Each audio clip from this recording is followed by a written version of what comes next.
చూస్తున్నారు కదా, చిన్నపిల్లలు ఆడుకునేకి చాలా బాగుంటుందండి. ఎంత బాగుంది చూడండి. పిల్లలకు అలాగిచ్చి మనం ఇంట్లో కూర్చోబెట్టేసి శుభ్రంగా పిల్లలకు మంచి మైండ్ అనేది మెచ్యూరిటీ అవుతుంది. ఇలాగ పిల్లలు ఇంట్లో ఆడుకుంటే చూడండి, చిన్నపిల్లలు ఆడుకునేక చాలా అంటే చాలా బాగుంది. ఎంత బాగుంది చూడండి. చిన్నపిల్లలు ఆడుకునేక ఎప్పుడు మొబైల్ అని మొబైల్ ఇవ్వకుండా ఇలాగ మనము కార్ ఇచ్చామనుకోండి పిల్లలకి ఆడుకునేక చాలా బాగుంటుంది. వాళ్ళకి మైండ్ కూడా చాలా ఇంకా ఇంప్రూవ్ అవుతుంది అన్నమాట. మమ్మీ సనా మీరు క్యా బుక్ కరియా?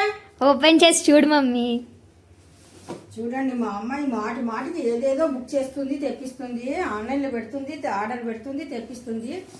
అయితే ఓపెన్ అయితే చేస్తున్నాను. మా ఇంట్లో చిన్న పిల్లలు అయితే ఎవ్వరు లేరు.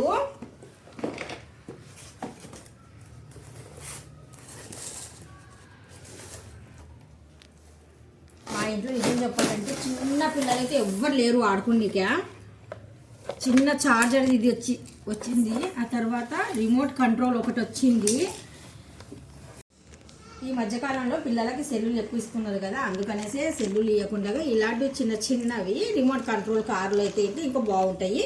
ఇందులో అయితే ఇంకా మనం అంటే ఇందులో సెల్లులు వేయాలి, 2 సెల్లులు వేస్తే కానీ ఇప్పుడు మనం ఇది ఎలాగ ఆడితే ఆ కార్ కూడా రిమోట్తో మనకు బాగా ఆడుతుంది అనమాట. ఇప్పుడు ప్రస్తుతానికి ఇది కొత్తది ఇప్పుడే వచ్చింది ఇంటికి. దీంట్లో సెల్స్ అయితే ఇంకా మేము ఇంకా వేయలేదు, బ్యాటరీస్. అందుకనేసి నేను మామూలుగా జస్ట్ అయితే చూపిస్తున్నాను.